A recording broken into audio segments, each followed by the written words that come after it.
औज़ुबिल्लाहिमिनश्शैतानिर्रजीम बिस्मिल्लाहिर्रहमानिर्रहीम अल्हम्दुलिल्लाहि रब्बिल आलमीन अस्सलातु वस्सलामु अला ख़ातमिन नबिय्यीन। मोहतरम नाज़रीन व सामीन, अस्सलामु अलैकुम व रहमतुल्लाह। प्रोग्राम तिब नबवी सल्लल्लाहु अलैहि वसल्लम में मैं हूँ आपका मेज़बान प्रोफेसर हकीम तारिक अहमद। आज हम जिस मौजू पे बात करेंगे बहुत अहम मौजू है। रमज़ान मुबारक के हवाले से मुझे बहुत सी कॉल्स आ रही थी और बहुत से लोग जो पूछ रहे थे कि हकीम साहब ख़ास तौर के ऊपर डायबिटीज़ के मरीज़, कि हकीम साहब हम डायबिटीज़ के मरीज़ हैं, शुगर के मरीज़ हैं हम, और हम रोज़ा रखना चाहते हैं, तो प्लीज़ हमें गाइड करें कि हम रोज़ा किस तरह जो है हम रख सकते हैं ताकि हमें कोई फ़िज़िकल नुकसान भी ना पहुँचे हो। देखिए, सबसे पहले तो बात यह है कि अल्लाह ताला ने जो बीमार है उसके ऊपर उसको छूट दी हुई है, क्योंकि दीन इस्लाम एक फितरत के मुताबिक है, हमारे फितरी है मज़हब। तो इसमें अगर आप बहुत ज़्यादा बीमार हैं तो आप रोज़ा ना रखें, क्योंकि आपको अल्लाह ताला ने इसकी छूट दी है, मुसाफिर को और बीमार को। अब डायबिटीज़ के पेशेंट जी हैं, जाहिर सी बात है हर मुसलमान का दिल चाहता है कि साल में एक दफ़ा रोज़े आते हैं और वो रमज़ान मुबारक की बरक़ात और रहमतें और सारी समेटना चाहता है। तो इसमें डायबिटीज़ के जो मरीज़ हैं उनको थोड़ी सी चंद बातों का ख्याल करना है कि वो क्या उनका शुगर लेवल किस तरह कंट्रोल रहता है, कैसे।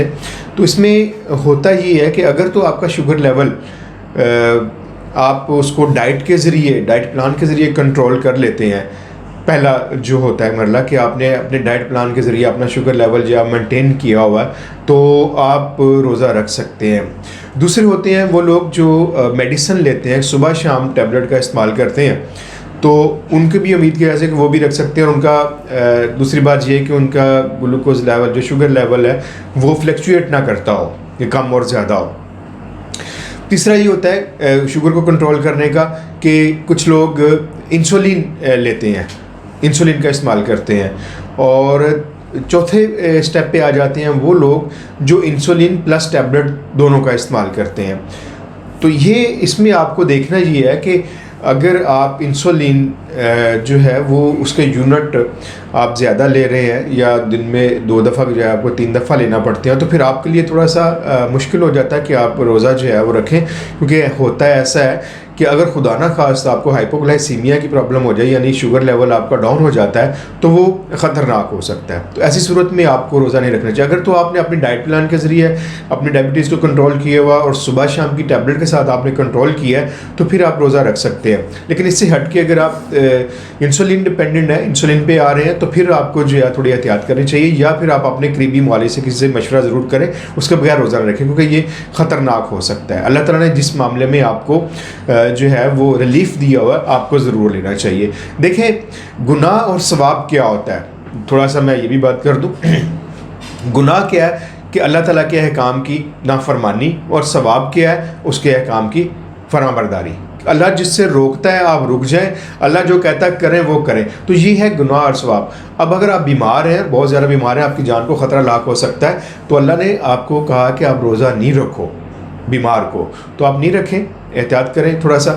और इसके साथ जिस तरह मैंने अभी आपको कहा कि आप अपने मौलवी है उससे रुजू कर सकते हैं। और इसमें एक और आता है टाइप 1 जो पेशेंट होते हैं। टाइप 1 पेशेंट वो होते हैं जो इंसुलिन डिपेंडेंट होते हैं, वो बिल्कुल रोज़ा ना रखें, क्योंकि उनके लिए तो ये जो है जान का ख़तरा हो सकता है और उनको और भी नुकसान पहुंच सकता है उनके बॉडी के बाकी पार्ट्स। तो इसलिए टाइप 1 पेशेंट को बिल्कुल नहीं रोज़ा रखना चाहिए, क्योंकि वो रोज़े से अवॉइड करें, क्योंकि वो है ही डिपेंडेंट इंसुलिन के ऊपर है। बगैर इंसुलिन के तो वो जो है वो रह ही नहीं सकते, तो इसलिए वो रोज़े को बिल्कुल ना रखें। टाइप 2 जिनकी अभी मैंने पहले बात की है, टाइप 2 वाले अपने मौलवी से मशवरा करें, और यार अपने शुगर लेवल को देखते हुए कि वो फ्लक्चुएट तो नहीं कर रहा, नॉर्मल है, कम ज़्यादा नहीं हो रहा। अगर कम ज़्यादा हो रहा है तो फिर भी एहतियात करें, रोज़े से तो ना रखें आप, क्योंकि जिस तरह मैंने बताया आपको कि अल्लाह के हुक्म को मानना सवाब है और ना मानना गुनाह है। तो इसलिए आपको गुनाह कोई नहीं होगा क्योंकि आप बीमार हैं, क्योंकि कुछ ऐसे अमराज होते हैं जो दायमी होते हैं। अब डायबिटीज़ का पेशेंट जो है वो आजकल मौजूदा हालात में अब देखें ज़माने में, तो उसको तो मेडिसिन लेनी ही लेनी है, या इंसुलिन लेनी है या उसको दवा खानी है, तभी जाकर उसका ग्लूकोज लेवल कंट्रोल में रहेगा। अगर उसका ग्लूकोज लेवल बढ़ जाता है तो भी ख़तरनाक है, और अगर ग्लूकोज लेवल डाउन हो जाता है तो भी उसके लिए जान का ख़तरा हो सकता है। तो इसलिए शुगर के मरीज़ जो हैं वो थोड़ा सा ये एहतियात करें। इसके साथ शुगर के मरीज़ जो है वो थोड़ा चीनी और मीठी चीज़ों से थोड़ा अवॉइड करें। अगर आप रोज़ा रख रहे हैं और आपका शुगर लेवल कंट्रोल में रहता है और आपके मौलवी ने आपको इजाज़त दी कि आप रोज़ा रखें, तो फिर आप सहरी और अफ्तारी में थोड़ा ख्याल करें कि सहर और अफ्तार में आप जितने भी ये सिंपल कार्बोहाइड्रेट हैं उनसे अवॉइड करें, जैसे चीनी है और इस बेकरी आइटम है, इन चीज़ों का इनसे थोड़ा अवॉइड करें, ये ना लें, बल्कि कॉम्प्लेक्स कार्बोहाइड्रेट का आप थोड़ा इस्तेमाल कर लिया करें, वो आपके लिए ठीक है, उनमें आप वो चीज़ें ले लिया करें। तो इस तरह खजूर अभी थोड़ा सा ले सकते हैं, क्योंकि इसलिए मैं कह रहा हूँ खजूर का सुबह सहरी में कि आपका ग्लूकोज लेवल डाउन ना हो। खजूर का आप इस्तेमाल कर लें, हनी का आप इस्तेमाल कर सकते हैं। आप वाइट शुगर को बिल्कुल निकाल दें और सुबह सहरी में आप हनी का इस्तेमाल करें, खजूर का इस्तेमाल करें। उसके साथ साथ आप ऑलिव ऑयल का इस्तेमाल कर सकते हैं, आप उसको इस्तेमाल करें। जौ का दलिया इस्तेमाल करें। ये चीज़ें आप सहरी में ले लिया करें। आपका ग्लूकोज लेवल भी डाउन नहीं होना चाहिए, अगर वो होगा तो भी आपके लिए प्रॉब्लम हो सकती है। अपनी शुगर के मरीज़ जो हैं उनको अपनी बॉडी को हाइड्रेट रखना बहुत ज़रूरी होता है। उसमें ये होता है कि अगर आप अपनी बॉडी को हाइड्रेट नहीं रखते हो तो शुगर की वजह से वैसे ही किडनी जो है उसका फेल ख़राब हो जाता है, हार्ट की प्रॉब्लम भी हो सकती है। तो शुगर के पेशेंट को अपनी बॉडी को हाइड्रेट ज़रूर रखना चाहिए, पानी का ज़्यादा इस्तेमाल करना चाहिए आपको।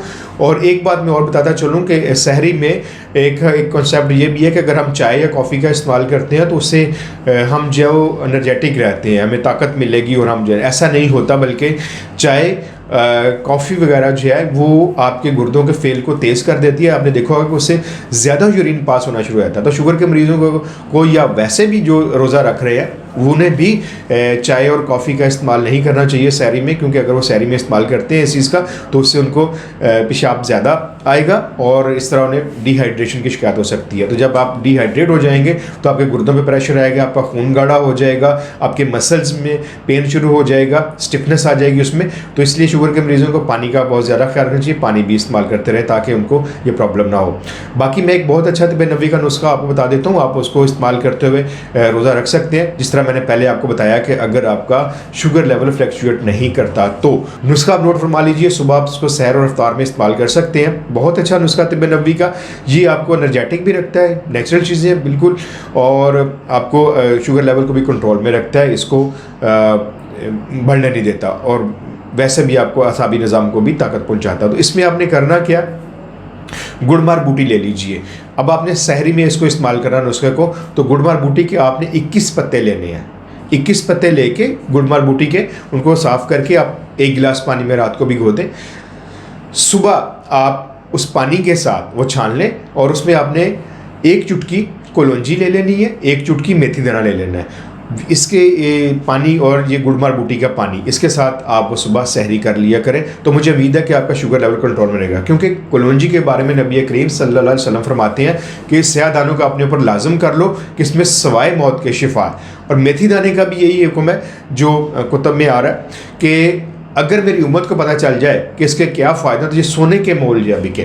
तो इसलिए मेथी दाना, कलौंजी और गुड़मार बूटी का पानी, ये चीज़ें आप इस्तेमाल कर लिया करें सुबह सहरी में। और फिर आप शुगर के मरीज़ अपनी अब मेडिसिन भी साथ में आप ले सकते हैं, मैं ये नहीं कहूँगा कि आप उसको स्किप कर दें, वो भी आप लेना चाहे ले लें। तो ये भी जो है ये आप नुस्खा अगर वो ना लेना चाहे तो ये भी आप ले सकते हैं, ये भी आपके शुगर लेवल को कंट्रोल रखती है। लेकिन आप इस तरह कीजिए कि अगर आप अपनी टैबलेट ले रहे हैं तो फिर इसको ना लें, क्योंकि शुगर लेवल आपका डाउन हो सकता है। इसको ले लें तो वो उसको आप स्किप कर दीजिएगा, ये आप लें। और इफ्तारी में भी आप रात को खाना खाने के बाद आप सुबह फिर इस तरह करेंगे कि उसे 1 गिलास पानी में 21 पत्तियां जो हैं वो आप गुड़मार बूटी की भिगो दें रात को, फिर 1 चुटकी कलौंजी, 1 चुटकी मेथी दाना और साथ में पानी का गिलास जो गुड़मार बूटी का पानी है वो आप ले लें खाना खाने के बाद रात को। तो इंशाल्लाह इससे आपका शुगर लेवल जो है वो मेनटेन रहेगा, कंट्रोल रहेगा। तो मुझे उम्मीद है कि इंशाल्लाह आप इन बातों पे अमल करके जो शुगर के मरीज़ हैं, जो टाइप 2 के मरीज़ हैं, और वो अपनी शुगर लेवल को अपनी डाइट के ज़रिए और अपनी फ़िज़िकल एक्टिविटीज़ के ज़रिए या अपनी मेडिसिन के ज़रिए कंट्रोल में रखते हैं, तो वो रोज़ा रख सकते हैं। इंशाल्लाह फिर अगले प्रोग्राम में मुलाकात होगी। उस तक के लिए अपने मेज़बान प्रोफेसर हकीम तारिक को इजाज़त दीजिए। अल्लाह निगहबान।